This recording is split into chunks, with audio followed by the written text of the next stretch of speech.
Good morning, everyone. I hope you had a great long weekend. Today, we gathered to commemorate the life and work of Dr. Martin Luther King, Jr. We pause to recognize the contributions of this remarkable man and to consider anew the principles of justice, equality, and brotherhood, principles he pursued ardently and about which he spoke eloquently. While the United States today is blessedly different from the United States of Dr. King's lifetime, racism and bigotry persist, and there continue to be opportunities for all of us to stand up for the values that Dr. King espoused. The prejudices and hatred that Dr. King worked so hard to eradicate remain in too many heads and hearts, even as laws and social policy have been advanced that protect and affirm the rights of all Americans. In just the past year, many headlines have focused on high-profile cases involving race, violence, discrimination, activism, and thankfully, in many cases, hope. Indeed, as we witnessed the horrific murder of George Floyd, we understandably turned our attention to other instances of cruel inhumanity and virulent racism. As we affirm that Black lives matter, we also acknowledge that our work goes ever on, improving our individual relationships and attitudes, but working on evaluating systemic racism as well.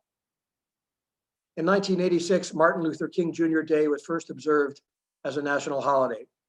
For many, the most palpable reminders of Dr. King are his words, beautifully and evocatively wrought and resonantly spoken.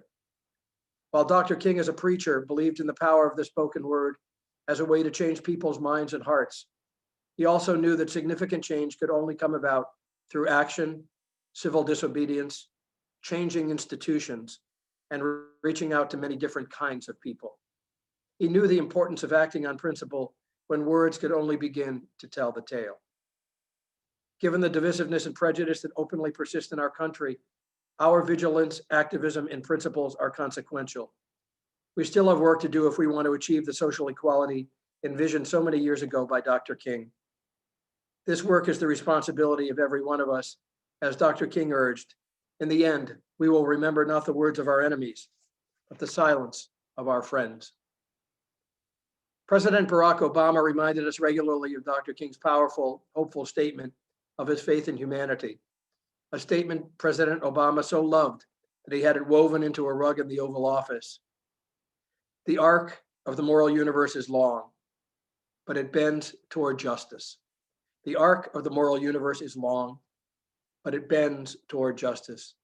We, all of us, are the beneficiaries of Dr. King's hopes and dreams, and now we must be their champions.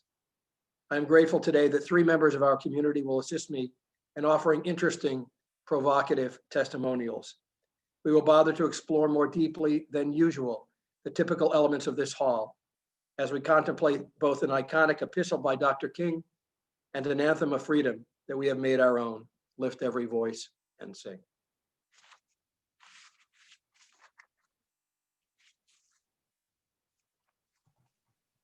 Excerpts from Martin Luther King's letter from the Birmingham jail, April 16, 1963. While confined here in the Birmingham City Jail, I came across your recent statement calling my present activities unwise and untimely. I am in Birmingham because injustice is here. Just as the prophets of the 8th century BC left their villages and carried their "Thus saith the Lord" far beyond the boundaries of their hometowns. And just as the Apostle Paul left his village of Tarsus, so am I compelled to carry the gospel of freedom beyond my hometown. Like Paul, I must constantly respond to the Macedonian call for aid. Moreover, I'm cognizant of the interrelatedness of all communities and states. I cannot sit idly by in Atlanta and not be concerned about what happens in Birmingham. Injustice anywhere, threat to justice everywhere. We are caught in an inescapable network of mutuality, tied in a single garment of destiny. Whatever affects one directly affects all indirectly. Never again can we afford to live with the narrow, provincial outside agitator idea. Anyone who lives inside the United States can never be considered an outsider anywhere within its bounds. You may well ask, why direct action? Why sit-ins, marches, and so forth? Is a negotiation a better path? You are quite right in calling for negotiation. Indeed, this is the very purpose of direct action. Nonviolent direct action seeks to create such a crisis and foster such a tension that a community which has constantly refused to negotiate is forced to confront the issue. It seeks so to dramatize the issue that it can no longer be ignored. My citing the creation of tension as part of the work of the nonviolent resistor may sound rather shocking, but I must confess that I'm not afraid of the word tension. I've earnestly opposed violent tension, but there's a type of constructive, nonviolent tension which is necessary for growth. Just as Socrates felt that it was necessary to create a tension in the mind so that individuals could rise from the bondage of myths and half-truths to the unfettered realm of creative analysis and objective appraisal. We must see the need for nonviolent gadflies to create the kind of tension in society that will help men rise from the dark depths of prejudice and racism to the majestic heights of understanding and brotherhood. I hope this letter finds you strong in the faith. Let us all hope that the dark clouds of racial prejudice will soon pass away and the deep fog of misunderstanding will be lifted from our fear-drenched communities. And in some not too distant tomorrow, the radiant stars of love and brotherhood will shine over our great nation with all their scintillating beauty.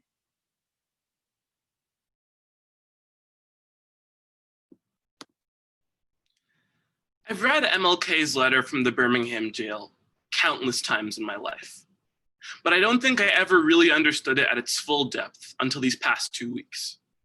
When Mr. Brennan asked me to reflect on the letter, I approached the task with a certain confidence. I was familiar with the text, I knew what it was about, and most importantly, I knew what the letter meant to me. But there was one crucial aspect of the letter that I failed to understand: the context. What I didn't realize was that the letter from the Birmingham jail was actually in response to a letter from Alabama clergymen.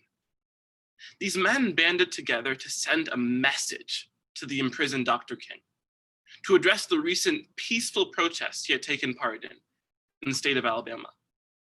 The letter from the clergymen provided a whole new dynamic to my interpretation of Dr. King's letter. In their own words, the clergyman's letter was an appeal for law and order and common sense. They believed they were now confronted by a series of demonstrations by some of their Negro citizens, directed and led in part by outsiders. But they believed that these demonstrations were unwise and untimely. They went on to say that while hatred and violence have no sanction in their religious and political traditions, such actions or extreme measures incite hatred and violence, however technically peaceful they may be.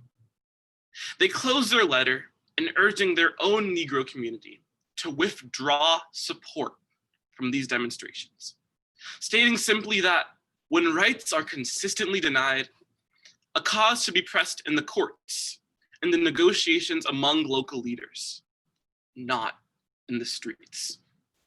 Should all this be done, they believe the Negro community of Birmingham would have taken steps towards a more unified city. Now, there's a lot to be unpacked from the clergyman's letter, but there's one overarching point they touch on that I think is especially important to note: the idea of unity.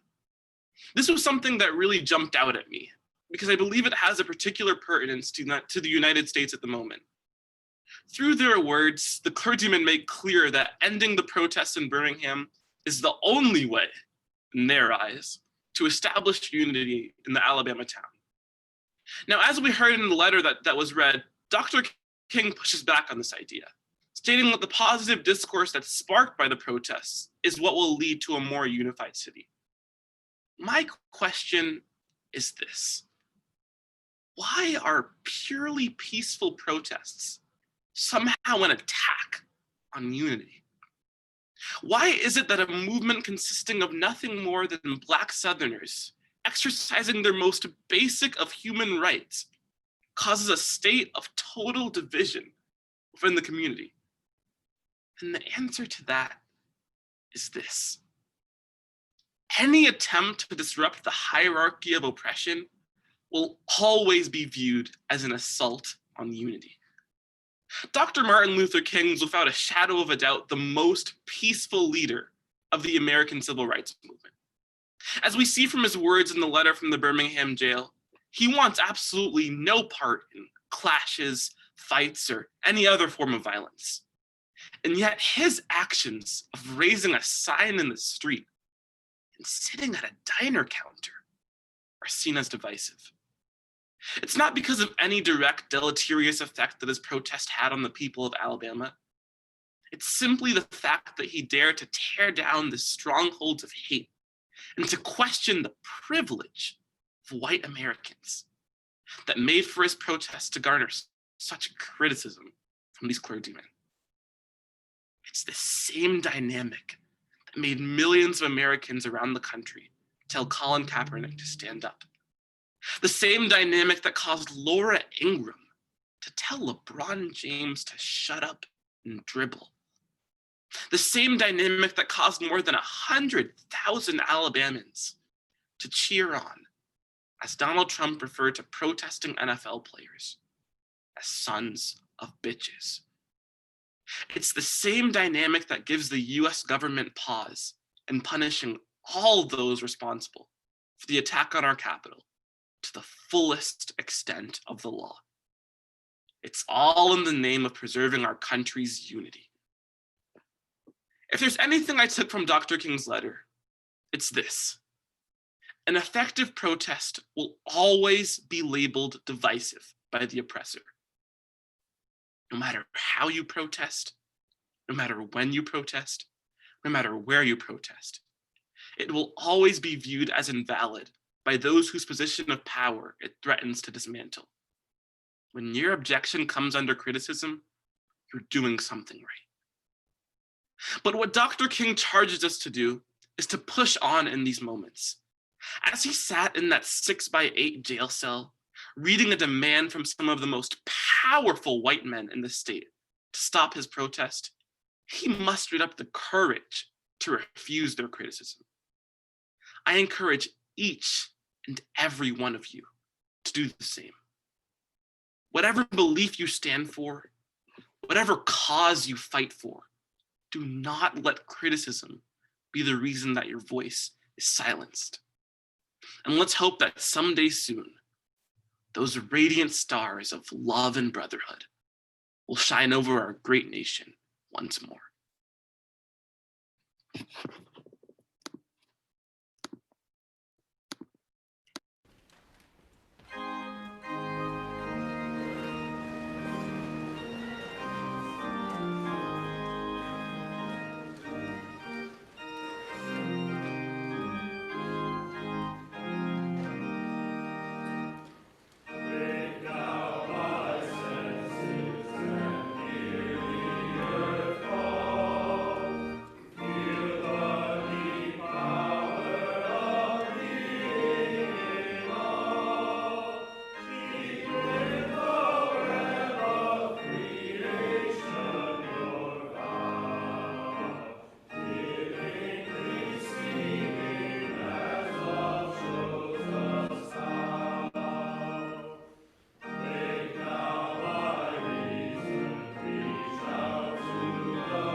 I want you all to imagine something. Imagine you are lying awake in the middle of the night because you can't sleep. The hum of the air conditioner fills the silence of your bedroom. You toss and turn, angry because you're unable to fall asleep. Your heart is beating at a speed that feels almost harmful, and your hands are clammy. You sit up because it's getting harder to breathe. In, out, in, out. You can't back out now. Tomorrow, you are finally going to come out to your parents. Well, you would if you weren't straight. To so many people, coming out isn't a milestone that they have to accomplish in their lifetime. Approximately 95% of all men identify as heterosexual. 95%. Almost every single one of those people will never have to feel the terror of coming out. I am not one of those people. But I don't want to focus on my story. Instead, I want to turn your attention to a different time. A time when someone like me, differentiated by their race and sexuality, would be looked down upon. Over the next few minutes, I would like to introduce you to Bayard Rustin. A gay Black man born in the year 1912, Rustin lived his life suffering many hardships, constantly being battered because of his sexuality and the color of his skin. However, that didn't prevent Rustin from fulfilling the role of an esteemed civil rights activist from a young age. By the end of this speech, I want every single one of you to understand why Bayard Rustin, in the face of great adversity, was a man of great courage, and question why he isn't as well known as he should be. Before I begin talking about his role in the civil rights movement, I want to give you some background about Rustin's life. Bayard Taylor Rustin was born into an unusual family dynamic. He was born in Westchester, Pennsylvania, to a 16-year-old woman and with his father absent from his life. He was raised by his grandparents, believing that they were his real parents and that his mother was actually his sister. In his teenage years, Rustin wrote poems and played on his high school football team, and according to a PBS article I found, there is lore that he staged an impromptu sit-in at a restaurant that would serve his teammates, but not him. After college, to continue this work, Rustin devoted himself to fighting for civil rights, and he participated in several groups that helped him further his goal. Rustin joined groups like the Fellowship of Reconciliation, the Congress of Racial Equality, and later he would join the Southern Christian Leadership Conference, led by Martin Luther King Jr. himself. Involved in these groups, Rustin traveled the country, speaking and inciting change everywhere he went. However, in order to bring about these necessary changes, Rustin constantly threw himself headfirst into danger. Because of the color of his skin, Rustin was automatically put in dangerous situations by simply existing. Just like any Black person who lived during the early to mid 20th century, Rustin had to deal with the same challenges like sitting in the back of the bus and being denied access to certain white-only businesses. I want to focus on one story that I found that distinguishes Rustin as a man who put the sake of his people first before his own safety. In an audio recording that was thought to be lost, Rustin provides the details of the day he realized it was a necessity to come out. One day, Rustin boarded the bus and, like normal, he started to make his way to the back. On his way there, a white child playfully grabbed and pulled at the ring necktie he was wearing and was immediately scolded by his mother for touching him. From the recording I mentioned earlier, we know what was going through Bayard's mind in that moment. Bayard said, quote, "If I go and sit quietly at the back of that bus now, that child, who was so innocent of race relations that it was going to play with me, will have seen so many Blacks go in the back and sit down quietly that it's going to end up saying, they like it back there. I've never seen anybody protest against it," unquote. Bayard's revelation led him to take the dangerous path, on which he was arrested in order to preserve the innocence of that child as best as he could. But that wasn't the only realization Bayard took away from that experience. In reference to his sexuality, he said, quote, "It occurred to me shortly after that it was an absolute necessity for me to declare homosexuality, because if I didn't, I was a part of the prejudice. I was aiding and abetting the prejudice that was a part of the effort to destroy me," end quote. By coming out and being open about his sexuality, Bayard once again chose the route of most discomfort over the easy one, to fight against injustice. So far, I told you the how and the why Rustin became an effective civil rights activist. That brings us to what he actually did. I wouldn't be doing this man justice if I left this important piece out. Bayard was a key organizer of the March on Washington in 1963. And not only that, but he was also one of MLK's key advisors and strategists. As you may already know, the March on Washington is most famous for MLK's "I Have a Dream" speech. So why is it that the man behind the movement, Bayard Rustin, is barely given any credit? Well, during the 20th century, being gay was not exactly praised. In fact, Rustin was often ostracized from his own community of Blacks because he was so upfront about his sexuality. And there were no legal protections for gay couples, making it tougher for people like Rustin and his partner, Walter Neagle, whom he had to legally adopt in order for them to have a relationship. Taking these circumstances into account, it's easy to understand that Rustin often didn't take the spotlight. To give you an example that might shock you, Martin Luther King and Rustin had a somewhat troubled relationship. Rustin began working with King in the mid-1950s, lending him support in his boycotts and teaching him the ways of Gandhi and peaceful protest. However, in 1960, even though the two men worked closely and made great progress together, the tension of Bayard's sexuality caused problems among them. Ready to lead a march outside the Democratic National Convention that year, MLK was given an ultimatum by a fellow Black leader. Get rid of Rustin, or he would tell the press that he and King were gay lovers. To my surprise, MLK called off the march and pushed Rustin away, causing him to resign from the Southern Christian Leadership Conference. On the subject, James Baldwin, another gay Black man living in the same time period, wrote that King, quote, lost much moral credit in the eyes of the young, end quote. Even so, Rustin kept pushing on and eventually planned the March on Washington he had been waiting for, all without complaining about how he was treated along the way. Do you remember that night I had you imagine? That night was my reality. That was one of the hardest times of my life. However, I'm not asking for sympathy. I simply want you to understand that my experience is not the default. Consider what it was like for Bayard Rustin 100 years ago. People like Rustin didn't and still don't get the luxury of living easy lives because of a trait they can't change. And yet, he made it his mission to change the way people viewed race and sexuality. The world has taken big steps in the right direction, but it's time to stop letting heroes go unnoticed. Thank you, Bayard Rustin, for all that you've done.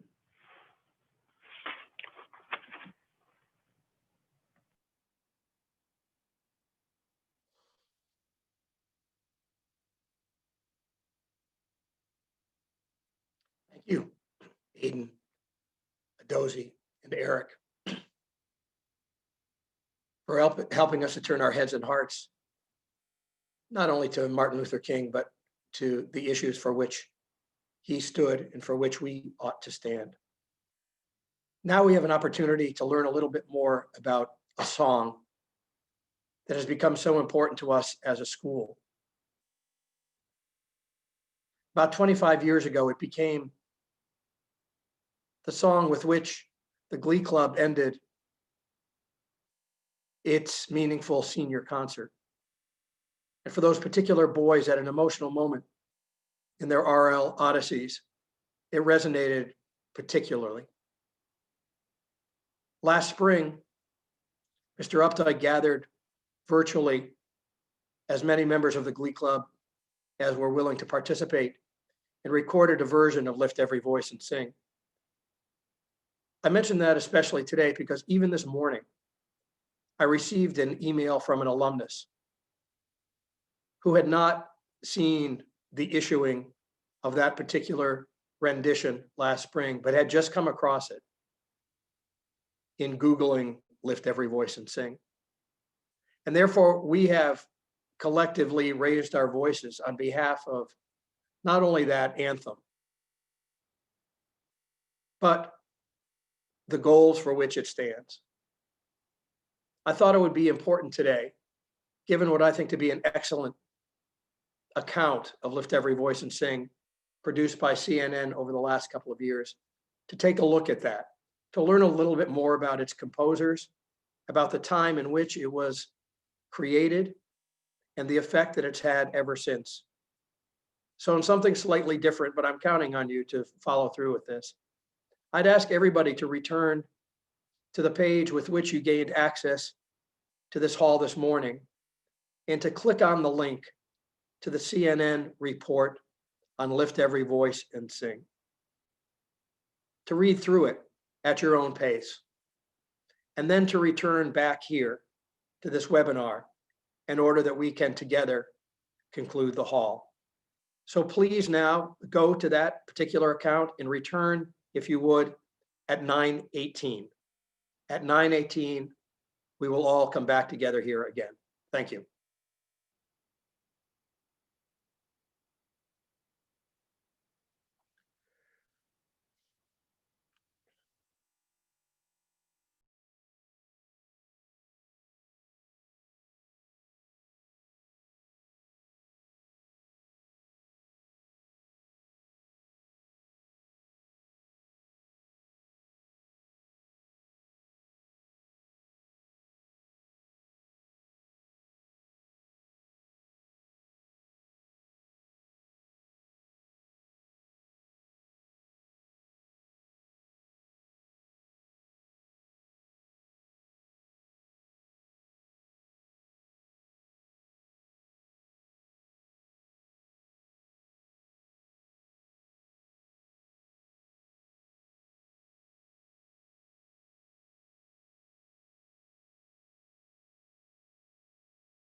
Hello again, everybody. I hope you found that interesting.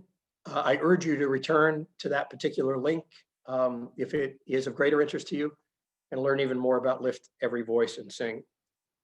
After our prayer, we'll exchange the piece, and then all of us will have the chance in our heads and our hearts and in the spaces wherever we are right now to sing our own version of Lift Every Voice and Sing. But for now, if we could pray. O God of mercy and understanding, heal our weary land. Turn our hearts toward justice. Inspire us to act even when it is hard. Fire up our hearts to love freely and fervently. And in the spirit of Martin Luther King, call us to lead and serve, walking hand in hand with all our brothers and sisters. Amen. And now please pass the peace.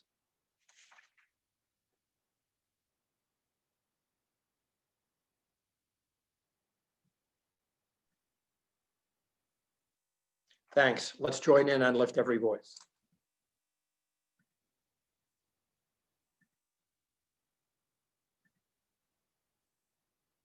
Lift every voice and sing, till heaven's heaven ring, ring with the harmonies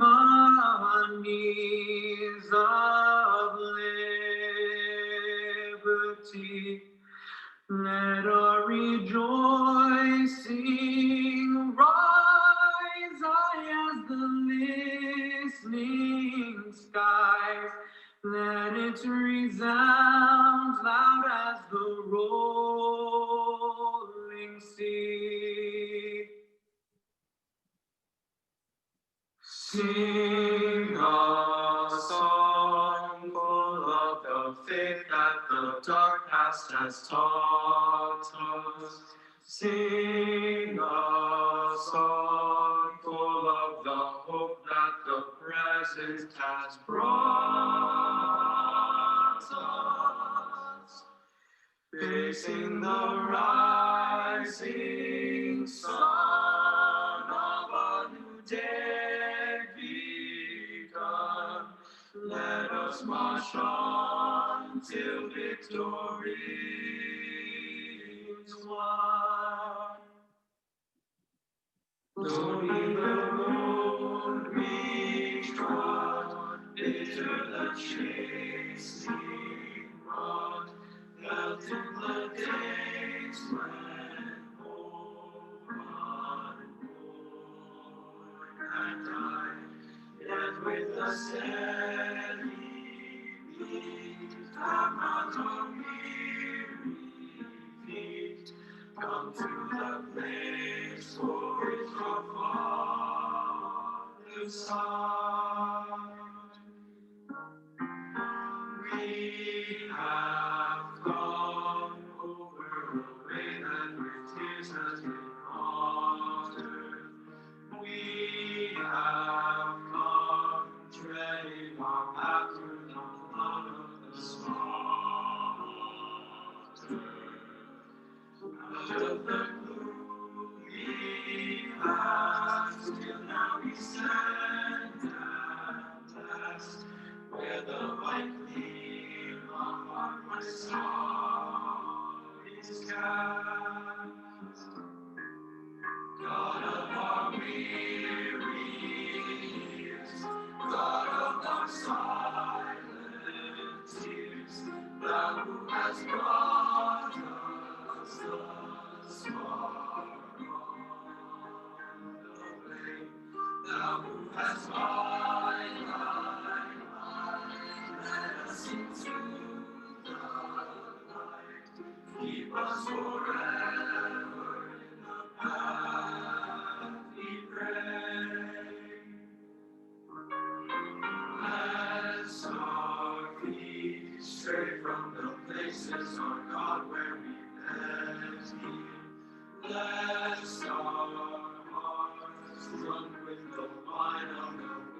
Sing